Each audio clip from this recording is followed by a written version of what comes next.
तरुण आलेले नाहीत, बरीच मंडळी वेगवेगळी वागतात, वेगळं राहतात.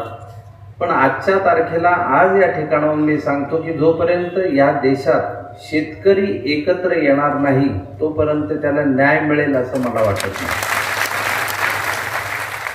शेतकरी बांधवांनी एकच जात यापुढे लक्षात ठेवायची, आपण शेतकरी, आणि सगळ्यांनी मिळून काम केलं तर उभं राहण्याची शक्यता आहे. कारण फार साधे साधे मुद्दे आहेत, साधी गणितं आहेत. 73 साली पहिला वेतन आयोग लागू झाला, त्यावेळी एखाद्याचा पगार 75-100 रुपये होता. तेव्हा सोनं 400 रुपये तोळा होतं. जुन्या माणसांना माहीत आहे तसं. तेव्हा 11.5 ग्राम सोनं यायचं एका तोळ्यामध्ये, आणि कपाशीचा भाव 500 रुपये होता क्विंटलला. आज 2025 आहे. एखाद्याचा पगार हा 1,00,000-1.5 लाखाच्या घरात गेला आहे.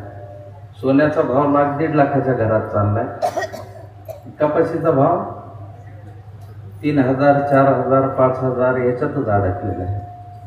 तर मला असं वाटतं की ही विषमता, शेतकऱ्यांची सर्वार्थाने सगळीकडून चाललेली लूट थांबणं ही फार महत्त्वाची गोष्ट या देशाला जर महासत्ता व्हायचं असेल तर आवश्यक आहे असं माझं वैयक्तिक मत आहे. सर्व बाजूच्या शेतकऱ्यांचं दुःख जवळून पाहता आलं. मराठवाड्यातल्या, विदर्भातल्याच नव्हे तर कोकणातल्या, तळ कोकणातल्या, पश्चिम महाराष्ट्रातल्या सगळ्याच शेतकऱ्यांचं, सर्व शेतकरी बांधवांचं दुखणं सारखं आहे.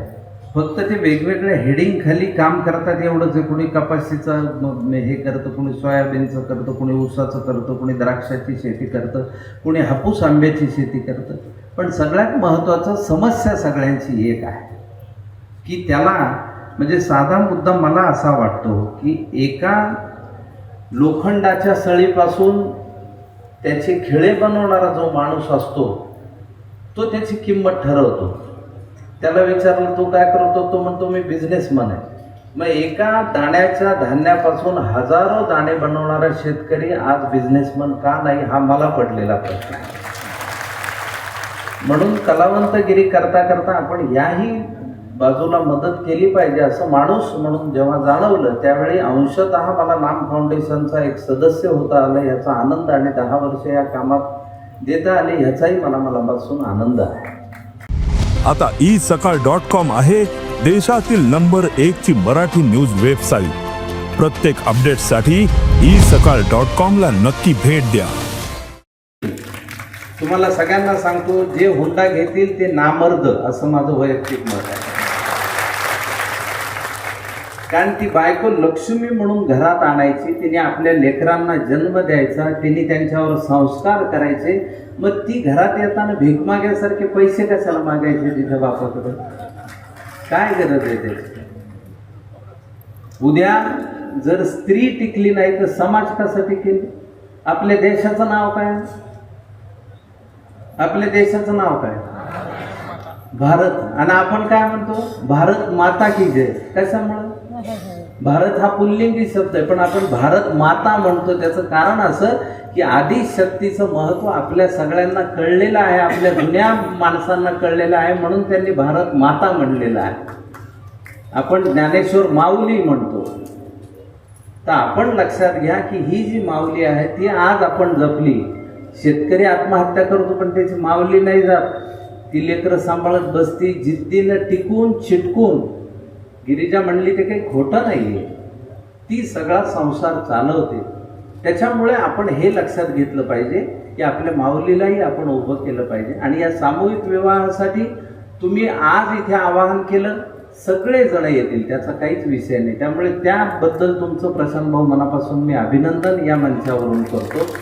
दुसरं, मी आज अतिवृष्टी झाली महाराष्ट्रात, कधी नव्हे त्या परिसरात कधी नव्हे एवढा पाऊस पडला. त्याच्यावर आता चर्चा चर्वणं होत राहतील. कधी अतिवृष्टी असते, कधी अनावृष्टी असते, कधी लाल निना इफेक्ट असतो, कधी अल निनो इफेक्ट असतो. ह्या सगळ्या गोष्टींवर भाष्य केलं जाईल. पण या मंचावरून एक कळकळीचं आवाहन मी सर्व बँकांना, पतसंस्थांना, मायक्रो फायनान्सवाल्यांना करतो की कृपया ह्या काळात शेतकऱ्यांकडे वसुलीला जाऊ नका. तुम्हाला हात जोडून विनंती आहे. या बाबतीत सरकारने काही कठोर पावलं उचलावीत असं माझं स्वच्छ मत आहे. 800, 850, 900 रुपये जर हप्ता असेल तर त्या शेतकऱ्याच्या घरी जाऊन त्याचा अपमान करू नका. अतिवृष्टीमुळे सगळं झोपलेलं आहे हे बघायला वेगळ्या गोष्टीची गरज नाही. आपल्या सगळ्यांना माहिती आहे. आता ड्रोन पण उपलब्ध आहे. ड्रोनच्या शॉटमधनं आपण पाहिले रस्ते पाण्याखाली, शेतं पाण्याखाली, बऱ्याच जणांची शेतीच खरवडून गेलेली आहे. आता शेती नव्याने उभं करणं हेच मोठं आव्हान आहे. मग आधी घेतलेल्या कर्जासाठी ते कुठून परतफेड करणार हा साधा विचार करण्याचा मुद्दा आहे. त्यामुळे हा तो काळ आहे जिथे माणसाने माणसांचा माणुसकीसाठी विचार करणं फार महत्त्वाचं आहे. कारण कसं असतं की समाजामध्ये कोट्याधीश, अब्जाधीश खूप माणसं असतात, पण देण्याची वृत्ती त्याची आहे की नाही हा फार महत्त्वाचा मुद्दा आहे. झाकली मूठ 1.25 लाखाची हे तुम्हाला सगळ्यांना माहिती आहे. आपल्याकडे म्हण आहे झाकली मूठ 1.25 लाख. ती आली कशी माहिती का? एका राज्यामध्ये एकदा एक जुनाट मंदिर होतं आणि राजाने सांगितलं की अरे ह्याचा जीर्णोद्धार केला पाहिजे, हे नवीन केलं पाहिजे मंदिर.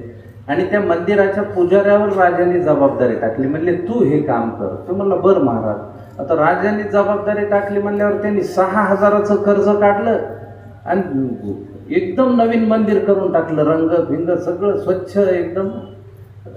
राजा आला, राजाने बघितलं मंदिर तर नवीन झालेलं आहे. पुजाऱ्याला ते अभिनंदन केलं आणि त्याच्या हातात 4 आणे ठेवले.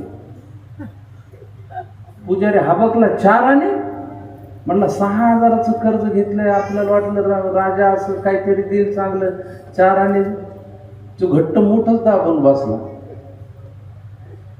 लोक विचारायला लागले राजाने काय दिलं? नाही, फार महत्वाची वस्तू दिली राजा, दाखवता येत नाही म्हणून. लोक अजून गर्दी करून काय आज मोठीमध्ये? नाही नाही काहीच नाही म्हणलं, महत्वाची गोष्ट दिली महाराजांनी, कुणालाच दाखवता येत नाही, काहीच नाही. गदारोळ पसरला, सगळे विचारायला लागले राजाने त्याला काहीतरी दिलं आणि त्याने मुठीत झाकले, कोणालाच दाखविना. तो म्हणल्यावर कस काय दाखविना काय? हळूहळू राजापर्यंत ही बातमी गेली. पुजारी काही मूठ उघडीना आणि तो काही कुणाला दाखविना. राजा परत आला, त्यांनी 1.25 लाख रुपये पुजाऱ्याला दिले सगळ्यांसमोर आणि हळूच त्याची मूठ हातात घेतली आणि ती 4 आणे काढून घेतली. तेव्हापासून झाकली मूठ 1.25 लाखाची ही म्हण प्रचलित झाली.